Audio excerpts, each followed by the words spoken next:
நீங்கள் தவறவிட்ட எபிசோடுகளை இப்பொழுதே காணுங்கள் உங்கள் Tandivan.com மற்றும் Tandivan யூடியூப் சேனலில்.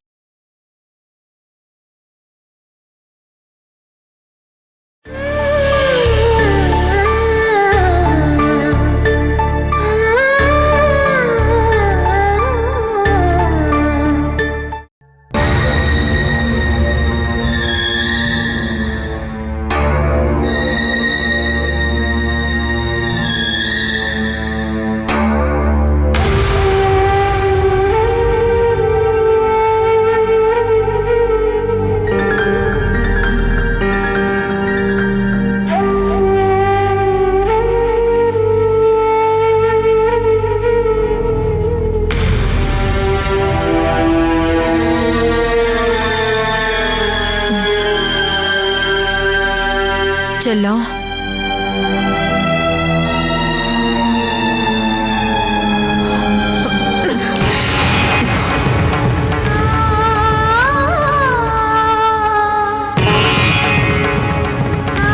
ஜெயாக்கா, உங்களுக்கு காய்ச்சல் அடிக்குது. நான் உங்களுக்காக சுக்கு காஃபி போட்டு எடுத்துட்டு வந்திருக்கேன். காய்ச்சல் வந்து படுத்திருக்கீங்க. உங்களை தனியா விட்டுட்டு எல்லாரும் போனது என்னால சகிச்சுக்க முடியல. என் மேல நீங்க ரொம்ப பாசமா இருந்தீங்க இல்லையா? என்னங்க, இத குடிங்க. அக்கா, வாங்கிக்கோங்க அக்கா. எந்திரிங்க.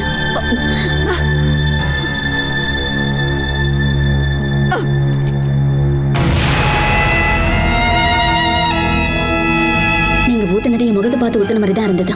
ஆமாடி, காய்ச்சல் வந்து நான் செத்தாலும் சாவேனே தவிர உன் கையால ஒரு கிளாஸ் தண்ணி கூட நான் வாங்கி குடிக்க மாட்டேன். இந்த வீட்ல நான் தான் உன் மேல அதிகமா பாசம் காட்டினேன். அப்படிப்பட்ட நீ தான் என்னை ரொம்ப வருத்தப்பட வச்சுட்ட. உன்னை நான் கண்டிப்பா மன்னிக்கவே மாட்டேன். உன்னோட உதவியும் நல்ல மனசும் எனக்கு தேவையே இல்லை. என் முன்னாடி நிக்காத, போ. போடி போடி போ.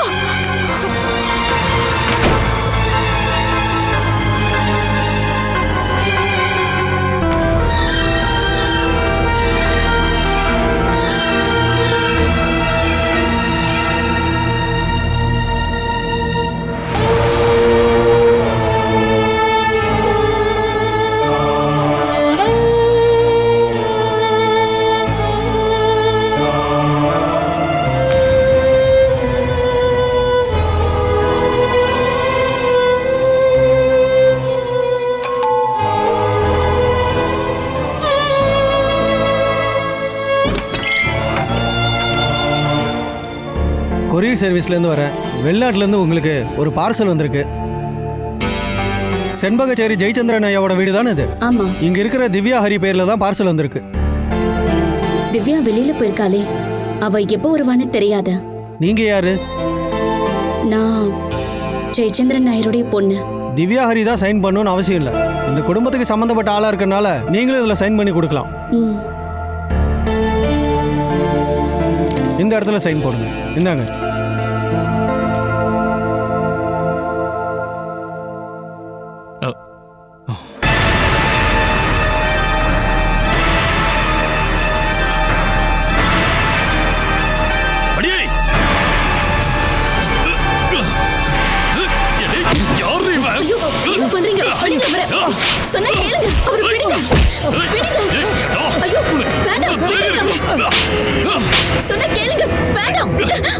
இவ்வளவு பப்ளிக்கா வீட்டுக்கு வெளிய நிக்க வச்சு பேசுற அளவுக்கு யார் இவன்? நான் கொரியர் சர்வீஸ்காரன் சார். என்னடா பெரிய கொரியர் சர்வீஸ்? சொல்றா சொல்றா சொன்ன கேளுங்க. இவர் போட்டு அடிக்காதீங்க. முதல்ல இவனை கவனிக்கிற, அதுக்கப்புறம் வந்து உன்னை கவனிக்கிறேன். இத பாருங்கண்ணே, நான் ஒரு பார்சல் கொடுக்கறதுக்காக தான் வந்தேன். நிறுத்துடா. இவ்வளவு பாக்குறதுக்கு பல பேர் பல வேஷத்துல வரணுங்கடா. ஒரே பார்வையில் அவங்க யாருன்னா கண்டுபிடிச்சிடா.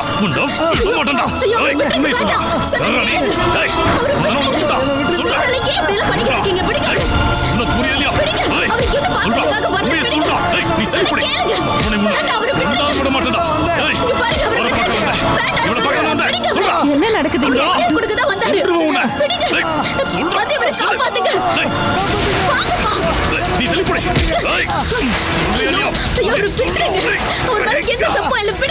இன்னைக்கு இவனுக்கு என்னடா கொடுக்க வந்த? பாருங்க சார், இது ஃபாரின்ல இருந்து வந்த ஒரு கொரியர். அத குடுறேங்க.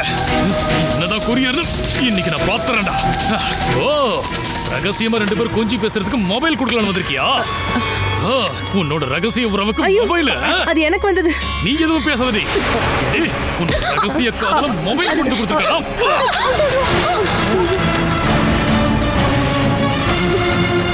டேய் பொறுக்கி நாயே, ஹரி எனக்கு சவுதில இருந்து வாங்கி அனுப்பியிருந்த மொபைலை நீ இப்போ உடைச்சு போட்டுட்ட.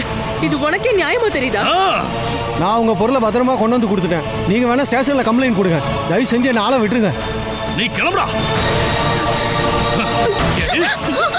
இது எல்லாத்தையும் நான் நம்புவேன்னு நினைச்சியா நீ? ஆடிய கூட இன்னைக்கு 2 பாத்துறேன். ஆடி. ஐயோ கடவுளே.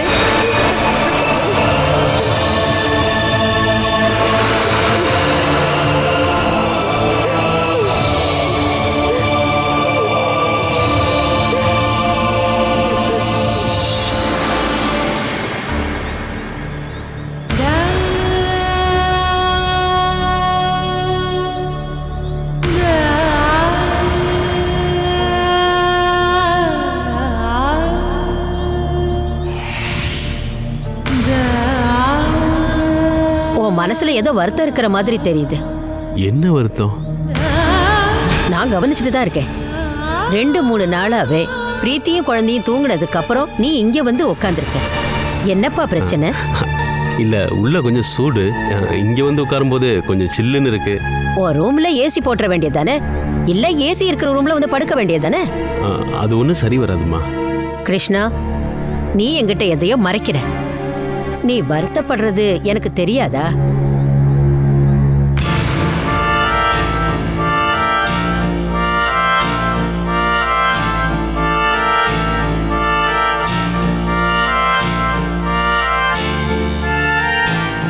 என்னதாண்டா பிரச்சனை?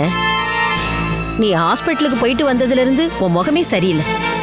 அது என்னன்னு எனக்கு தெரியணும். சமேலி உங்ககிட்ட நெருக்கமா இருக்கிறதுனால உங்க 2 பேருக்குள்ள ஏதாவது பிரச்சனை வந்துருச்சா? அப்படிலாம் ஒண்ணும் இல்லம்மா. பின்ன என்னடா, அம்மா கிட்ட சொல்ல. மனசுல இருக்கிறத யாருக்கிட்டயாவது சொன்னாதானே அந்த பாரம் குறையும். எதுவா இருந்தாலும் என்கிட்ட சொல்லு கிருஷ்ணா. குழந்தைய நினைச்சுதான். குழந்தைக்கு என்ன? பையனை எதுக்காக ஒரு நாள் ஐசியூல வச்சிருந்தீங்கன்னு ஹாஸ்பிட்டல்ல இருந்து வரும்போது கேட்டீங்க இல்லையா?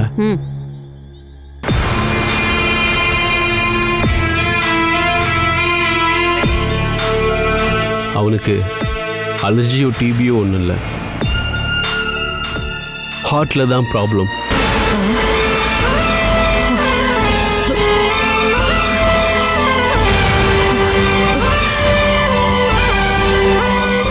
ஒரு மேஜர் சர்ஜரி பண்ணாதான் அதை சரி பண்ண முடியுமா?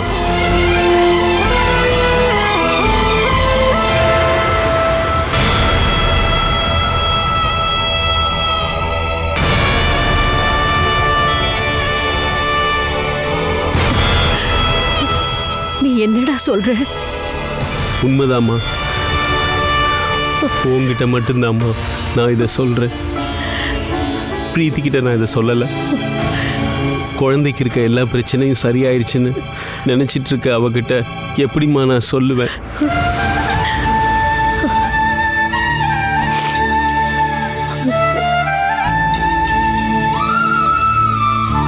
சொன்னா அது அவளுக்கு மிகப்பெரிய ஷாக்கா இருக்கும். அதுக்கப்புறமா அவ உடைஞ்சு போயிடுவா. ஆனா குழந்தையோட இந்த பிரச்சனைக்கு ஏதாவது பண்ணித்தானே ஆகணும். ஆபரேஷன் பண்ணாதான் சரியாகும்னா சீக்கிரம் அந்த வேலையை செய்ய வேண்டியதானே?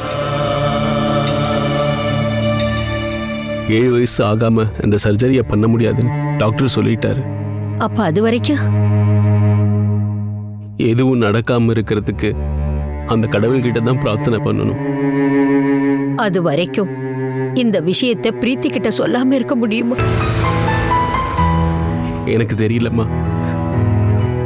ஆனா இப்போதைக்கு அவகிட்ட சொல்ல வேண்டாம். பையனோட விஷயத்துல நீங்க ரொம்ப கேர்ஃபுல்லா இருக்கணுமா? நான் பாத்துக்கிறேன்டா. உன் குழந்தைக்கு எதுவும் ஆயிடாது. இவ்வளவு வருத்தத்தையும் மனசுல வச்சுக்கிட்டு நீ ஒருத்தனே அனுபவிச்சிருக்கிய. அம்மா கிட்ட சொல்லிருக்கலாம்ல. தைரியமா இருடா.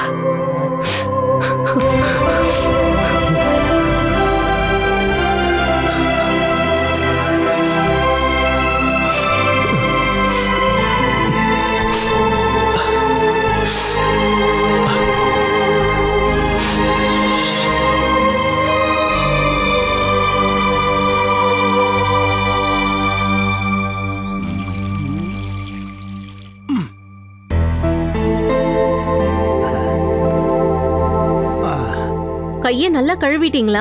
ஏய் இங்க பாரு, நல்லா சூப்பரா கழுவி இருக்க. என்ன சாப்பிடுறதுக்காக நீங்க கையை கழுவிட்டு வந்திருக்கீங்க? அது சரி, பொதுவா இந்த வீட்ல சாயங்காலம் ஏதாவது பண்ணிருப்பீங்களா? இங்க யாரும் எதுவும் பண்ணவே இல்ல. பண்ணலையா? ஏன் எதுவுமே பண்ணல? பண்றதுக்கு கிச்சன்ல ஏதாவது இருக்கணும் இல்லையா? என்ன இல்லாம இருக்கு? பாத்திரம் இருக்கு, அடுப்பு இருக்கு, விறகு இருக்கு, கேஸ் இருக்கு. வேற இங்க என்னதான் குறை? சாப்பாடு செய்யறதுக்கான பொருள் எதுவுமே இல்லங்க. இல்லனா எங்கேயாவது போய் ஒரு அக்ஷய பாத்திரத்தை வாங்கிட்டு வாங்க. அக்ஷய பாத்திரமா? அது எதுக்கு? அந்த காலத்துல பாஞ்சாலிக்கு வரமா கிடைச்சது. ஓ, நீ என்ன கேலி பண்றியா? அதை தவிர நான் என்னதாங்க பண்றது? நீங்க வாங்கிட்டு வந்து போட்டாதானே என்னால சமைச்சு கொடுக்க முடியும். இந்த வீட்ல ஏன் எந்த பொருளுமே வாங்காம இருக்கீங்க? என்ன உண்ணாவிரதமா? அது சரி. என்ன டேய், பண்றீங்க? சுமேஷ், டேய். ஏங்க அவங்கள எதுக்கு கூப்பிடுறீங்க? இங்க பாரு, இதுக்கெல்லாம் ஒரு முடிவு எடுக்கணும்ல. டேய் சுமேஷ், கதவை திறடா. என்ன? நீ என்னடா வீட்டுக்கு எந்த சாமானும் வாங்கி போடாம இருக்க? என்னது? நீ இந்த வீட்டுக்கு மளிகை சாமான் வாங்கி கொடுத்து எத்தனை நாள் ஆச்சு? அட இங்க பாருங்க, இந்த வீட்டுக்கு மூத்த பிள்ளையா இருந்துட்டு இந்த வீட்ல என்ன ப்ராப்ளமும் வராம பாத்துக்க வேண்டியது உங்களோட பொறுப்பு. அப்படியாம்மா? அப்படிதான் மாமா. இது வரைக்கும் என்கிட்ட இதை பத்தி யாரும் என்ன ஏதும் சொல்லவே இல்லையே. சதீஷ், என்னடா உங்களுக்குள்ள பிரச்சனை? அத்தை, வீட்ல மளிகை சாமான் வாங்கலையா? மாமா எங்க கிட்ட வந்து கேட்டுட்டு இருக்காரு அத்தை. இவங்கிட்ட கேட்க வேண்டிய அவசியம் என்னடா இருக்கு? எனக்கு எந்த வேலையும் இல்லாதனால எல்லாத்தையும் வாங்கி போட வேண்டிய பொறுப்பு இவங்கிட்ட ஒப்படைச்சிருக்கேன். அப்படியா? நான் வாங்கி போட்ட உடனே நீங்க சாப்பிட வேண்டாம். ஓ, அப்ப இந்த வீட்ல என் வார்த்தைக்கு எந்த மரியாதையும் கிடையாது. நிறுத்துடா. மரியாதையா சொல்ற, நாளையில இருந்து நீங்க 2 பேரும் ஏதாவது ஒரு வேலைக்கு போயிட்டு வரணும். எனக்கு கவர்மெண்ட் வேலை கிடைக்கிறதெல்லாம் சந்தேகம் தான். நான் இன்னும் அப்ளிகேஷனையே ரினியூவல் பண்ணல. சும்மா உட்காந்து தூங்குறதுக்காக உனக்கு சம்பளம் வேணும்னா அதுக்கு நீயே ஒரு கம்பெனி ஆரம்பிக்கணும். புரியுதா? இந்த வேலைக்கு போற விஷயத்தை பத்தி நான் கொஞ்சம் யோசனை பண்ணணும். ஒண்ணு என் கையில பணம், இல்ல சாப்பாட்டுக்கு தேவையான மளிகை பொருள். இதுல ஏதாவது ஒண்ணு கொண்டு வந்து கொடுக்கலன்னா பட்னியா தான் கிடக்கணும். அனிலா, நான் சொன்னதை கேட்டேல, இதுக்கப்புறம் ஒரு பிடி அரிசி போட்டு நீ உனக்கு சமைக்க வேண்டாம். சம்பாதிக்கிறவங்க மட்டும் சாப்பிட்டா போதும். ஜெகதாம்பா, நீ பெத்தெடுத்த 2 பசங்க இருந்தும் கூட வீடு இப்ப பட்னியா இருக்க ஜெகதாம்பா. நீங்களும் கொண்டு வரலன்னா உங்களுக்கும் இதே கதிதான். நிறைமாத கர்ப்பிணியா அங்கன்வாடிக்கு வேலைக்கு போய் அங்க கிடைக்கிற சம்பளத்தை வச்சு அரிசியும் மளிகை சாமானும் வாங்கி வந்து கொடுத்து சமைச்சு எல்லாருக்கும் பரிமாறி கொடுத்த ஒரு மருமக உனக்கு இருந்தா? அவரு பாலாவை தான் சொல்றாரு. அவளை நீங்க பண்ண கொடுமைகள் எல்லாம் கடவுள் மன்னிக்கவே மாட்டாரு. அதுக்கான ஆரம்பம் தான் இதெல்லாம். இதுக்கப்புறம் ரொம்ப லேட் பண்ணாம பசிச்ச வயிறோட நீ இந்த வீட்டை விட்டு வெளியே போக வேண்டியதா இருக்கும்.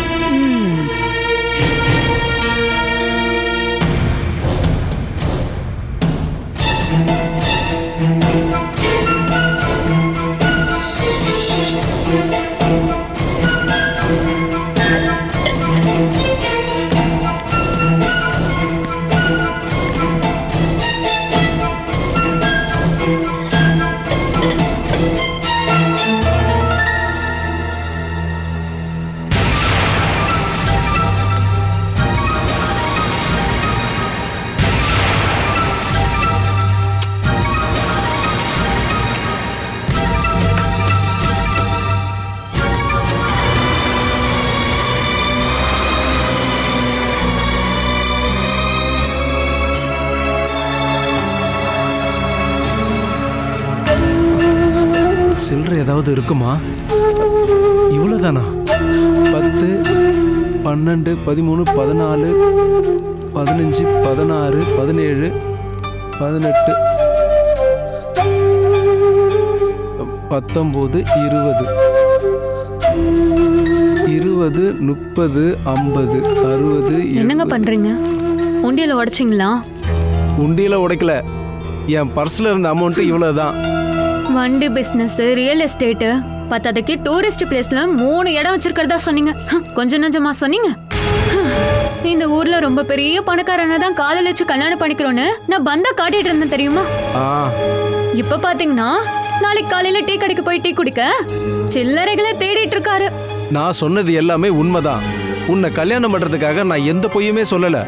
அது பணம் சம்பந்தப்பட்ட விஷயத்துல தப்பு நடந்து போச்சு. இங்க பாரு, பெரிய கோடீஸ்வரனா இருந்தாலும் ஒரே ராத்திரில அவன் தெரு கோடிக்கு வந்துருவான். அது எல்லாரும் அவங்க வாழ்க்கையில சந்தோஷமா தான் இருக்காங்க. ஆனா என் வாழ்க்கை அப்படியா?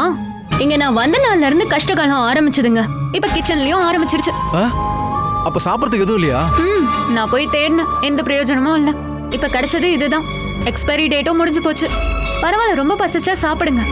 ச்சே, நான் கோட்டை வரைக்கும் போயிருந்தேன்னா என் பார்ட்னர் கிட்ட இருந்து ஒரு 1000 ரூபாய் வாங்கிட்டு வந்திருப்பேன். இங்க இருந்து அவ்வளவு தூரம் போய் 1000 ரூபாய் கடன் வாங்குறதுக்காக போறீங்களே, வெக்கமா இல்ல உங்களுக்கு? ஒரு 5000 ஆச்சும் வாங்கிட்டு வரதா பாருங்க. அவன் கொடுக்கணும்ல. ஒரே நாள்ல கோடிக்கணக்கான பணம் திருட்டுன்னு பேப்பர்ல வருது. ஆனா நம்ம ஒரு 100 ரூபாய்க்காக கஷ்டப்பட்டுக்கிட்டு இருக்கோம். கல்யாணம் மட்டும் பண்ணாம இருந்திருந்தா ஏதாவது ஒரு திருட்டுத்தனம் பண்ணி நான் எங்கேயாவது எஸ்கேப் ஆயிருப்பேன். நீங்க என்ன கல்யாணம் பண்ணதே ரொம்ப பெரிய திருட்டுதானம் தானே? பாலாக்காவை கல்யாணம் பண்ணவர் தான் உங்களோட அண்ணன் ஒரே ஒரு வார்த்தை சொல்லியிருந்தான், நான் இந்த இடத்துக்கு வந்து கஷ்டப்பட்டிருக்க மாட்டேன். அப்படின்னா தெரிஞ்சா கல்யாணமே பண்ணிருக்க மாட்டேன்னு சொல்ல வரேன். ஐயோ, அப்படின்னா நம்மளுடைய காதல்? காதலும் தயவு செஞ்சு என் வாயை கிளறாதீங்க. காதலிச்சா சாப்பாடு கிடைக்குமா? பசி எடுக்கும் போதும் உடம்பு வலிக்கும் போதும் எந்த காதலும் ஒர்க் அவுட் ஆகாது. ஆமா, நம்ம காதலிச்ச போல நீ இந்த மாதிரிலாம் சொல்லவே இல்லையே. எவ்வளவு கஷ்டப்பட்டாலும் எவ்வளவு சிரமத்தை ஃபேஸ் பண்ணாலும் அது எதுக்கு, எவ்வளவு பட்னி கிடந்தாலும் அது எல்லாத்துக்கும் நீ தயாரா இருக்கன்னு, என்னோட காதலுக்கு எந்த குறையும் வராம இருந்தாலே போதும் தானே நீ சொன்ன. பட்னின்ற வார்த்தைக்கு அர்த்தமே எனக்கு தெரியாது. பட்னின்றது வாழ்க்கையில வராதுன்னு நினைச்சிட்டியா என்ன? சத்தியமா நான் அனுபவிச்சதே கிடையாதுங்க. என்னால பசியோட சத்தியமா இருக்கவே முடியாது. அப்பா சொன்ன மாதிரி எங்க வீட்டுக்கே போயிடலாமான்னு நான் யோசிச்சுட்டு இருக்கேன். நீ இதை சீரியஸா சொல்றியா என்ன? கண்டிப்பா அதை பத்தி யோசிக்க தான் போறேன். நீ என்ன விட்டுட்டு போறியா ஆஷா? அப்படின்னா வேண்டாம், 2 பேரும் ஒன்னாவே போகலாம். எனது உன் வீட்டுக்கா? நம்ம தைரியமா அந்த வீட்டுக்கு போலாம். நடக்கிறது நடக்கட்டும். இல்ல, நீ வேற வழி ஏதாவது சொல்லு.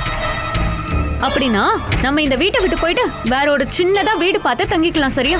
வாடகை கொடுக்கறதுக்கும் தேவையான செலவுகளை பாத்துக்கிறதுக்கும் நான் ஒரு சின்ன வேலைக்கு போறேன், என்ன? ஏய் இல்ல, நாம இந்த வீட்டை விட்டு போனா இந்த வீடும் நம்ம கையை விட்டு போயிடும். பின்ன இது எல்லாமே உங்களுக்கு தான் கிடைக்கும்னு நினைக்கிறீங்களா? ஏண்டி, அதுக்கான வேலையை தான் நான் இங்க ஒண்ணு பண்ணிக்கிட்டு இருக்கேன். அப்படின்னா அந்த வேலை பாட்டுக்கு நடக்கட்டும். அது வரைக்கும் நான் என்னோட வீட்டுல இருக்கேன். எல்லாம் முடிஞ்சதுக்கு அப்புறம் என்ன கூப்பிடுங்க. நீ இங்க இருந்து போக வேண்டாம், நீ தான் என்னுடைய பலம். அப்படின்னா இப்படி பேசிட்டே இருக்காம ஏதாவது வேலை பாருங்க. இல்லைன்னா நான் கண்டிப்பா வேற முடிவை எடுக்க வேண்டியதா இருக்கும். ஆனா அதுக்காக உங்க மேல இருக்க காதெல்லாம் குறையாதுங்க. இப்படி இருக்கும்போது நமக்குள்ள கண்டிப்பா சண்டை வந்துகிட்டே இருக்கும். அதனால பிரிவு ஏற்படும். அதுக்கப்புறம் நம்ம எதிரிகள்லாம் மாறிடுவோம். அது எதுவுமே நடக்காம இருக்கிறதுக்கு தான் நான் இப்பவே என்னோட வீட்டுக்கு போறேன்னு சொல்றேங்க. ஒண்ணு, இந்த வீடு நமக்கு சொந்தமாகணும். இல்லைன்னா இந்த வீட்டை விட்டே போகலாம். அப்படி ஜப்தி பண்ணும் போது நம்ம இங்க இருக்க வேண்டிய அவசியம் இல்லை. சீக்கிரமா நீங்களே ஒரு முடிவெடுங்க.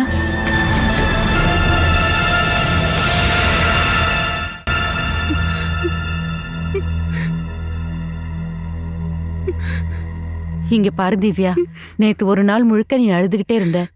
அதையே நினைச்சு அழுதுட்டு இருந்தா எழுந்தது கிடைக்குமா என்ன? உங்களுக்கு தெரியுமா அத்தை, நேத்து ராத்திரி முழுக்க நான் தூங்கல. 1 ரூபாய் 2 ரூபாய் இல்ல, 20,000 ரூபாய் போனை உடைச்சிட்டான் அந்த ஆளு. என் கையில ஒரு கத்தி கிடைச்சிருந்தா நான் அந்த ஆளை குத்தியே கொண்டிருப்பேன். கல்யாணத்துக்கு அப்புறம் ஹரி எனக்கு வாங்கி கொடுத்த ஃபர்ஸ்ட் கிஃப்ட் அதை இப்படி உடைச்சிட்டான் அந்த ஆளு. ஹரி கால் பண்ணி மொபைல் எப்படி இருந்ததுன்னு கேட்டப்ப எனக்கு என்ன சொல்றதுன்னே தெரியல. என்ன நடந்ததுன்னு நீ சொல்லவே இல்லையா? சொன்ன உடனே அவர் ஏன் மேலதான் கோவப்பட்டாரு. அப்படி நான் என்ன பண்ணேன்? அப்நார்மலா இருக்கிற வேணுகோபால் கையில நீயே போனை கொடுத்தேன்னு கேக்குறாரு. நீங்க பாத்தீங்கல்ல, நானும் அவன் கையில கொடுத்து அவனே தானே அதை வாங்கி உடைச்சு போட்டான். கடைசியில ஹரி கிட்ட நான் தான் திட்டு வாங்கினேன். பரவாயில்ல, பாலாக்காக எந்த பிரச்சனையும் பண்ணாதன்னு சொல்லிட்டாரு. ஹரி இப்பவும் பாலாவை சங்கடப்படுத்த கூடாதுன்னு நினைக்கிறாரு. அவன் ஆரம்பத்துல இருந்தே பாலாவோட விஷயத்துல இப்படிதாமா. அவ கண்ணுல இருந்து கண்ணீர் வருது, அவனால ஏத்துக்கவே முடியல. கல்யாணத்துக்கு முன்னாடி வரைக்கும் சரி, ஆனா கல்யாணம் பண்ணி அனுப்பின தங்கச்சியை பத்தி ஹரி வருத்தப்பட்டு இருக்காரு. எப்ப கால் பண்ணாலும் பாலாவும் குழந்தையும் நல்லா இருக்காங்களான்னு தான் முதல்ல கேக்குறாரு. நான் நல்லா இருக்கேனான்னு கூட அவர் கேக்குறது இல்ல. நாங்க சரியான முறையில விசாரிக்காம வேணுகோபாலுக்கு பாலாவை கல்யாணம் பண்ணி கொடுத்துட்டோம் அப்படின்னு உன் மாமா மேல அவன் ரொம்ப கோவமா தான் இருக்கான். அவ வேணுகோபாலோட வாழ முடியாதுன்னு இந்த வீட்டுக்கு வந்தப்ப அவனுக்கு ட்ரீட்மெண்ட் கொடுக்கவும் அவங்க 2 பேரையும் சேர்த்து வைக்கிறதுக்காகவும் ஹரி கல்ஃப்ல இருந்து இங்க வந்தான். தங்கச்சியே ஒரு நல்ல ஆளுக்கு கல்யாணம் பண்ணி வைக்கலங்கிற குற்ற உணர்ச்சி அவனுக்குள்ள இப்பவும் இருக்கு. அப்படின்னா தங்கச்சியோட பிரச்சனை எல்லாத்தையும் தீர்த்து வச்சதுக்கு அப்புறமா என்ன கல்யாணம் பண்ணிருக்கலாம்ல? எதுக்கு வேணுகோபால் மாதிரி ஒரு பைத்தியத்தை நம்ம சுமக்கணும்? அவன் பாலாவோட புருஷன் ஆயிட்டானேம்மா. அவளுக்கு இப்படிப்பட்ட புருஷன் எதுக்கு? இங்க பாருங்க, நாம எல்லாரும் சேர்ந்து ஒரு முடிவு எடுக்கலாம். வேணுகோபாலுக்கும் பாலாவுக்கும் நடுவுல இருக்கிற உறவை முறிச்சு வைக்கலாம். பாலாவும் உடனே வேலை கிடைக்கிற மாதிரி ஒரு நல்ல படிப்பு படிச்சிருக்கா. அவளோட குழந்தைய இப்போதைக்கு நீங்க பாத்துக்கலாம். வேணுகோபால டைவர்ஸ் பண்ணிட்டா அவ இப்போ இருக்கிறத விட சந்தோஷமாவே இருப்பா. அதுக்கு அவ சம்மதிப்பான்னு எனக்கு தோணல. அப்படின்னா அதுக்கு அர்த்தம் பாலாவுக்காக நம்ம எல்லாரும் வேணுகோபால சகிச்சுக்கணும் இல்லையா? நான் உங்ககிட்ட சொல்லிடுறேன், என்னால அது முடியாது.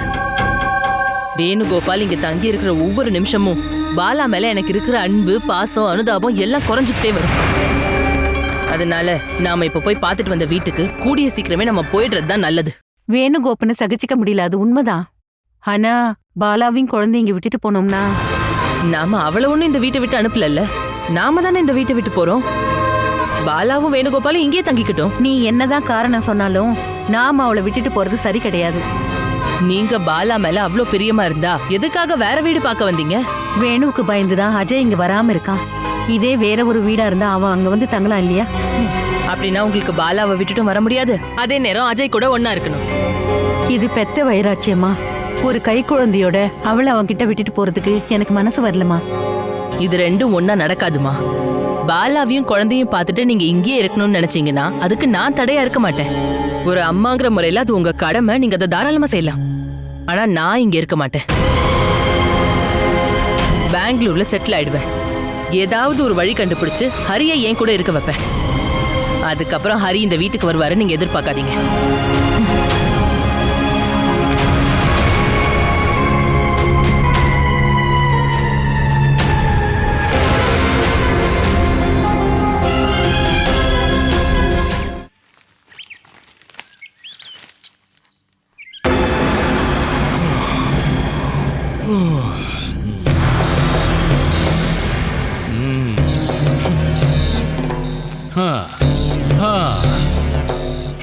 எவ்வளவு நேரம் தான் படிப்பீங்க? இதில் இருக்கிற எழுத்து எல்லாம் முழுங்க போறீங்களா என்ன? இதை படிச்சா போதும்.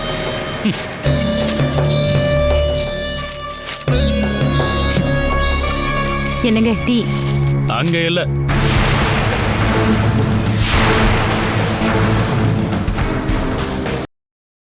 Catch us on TV, Tandivan.com, Facebook and YouTube.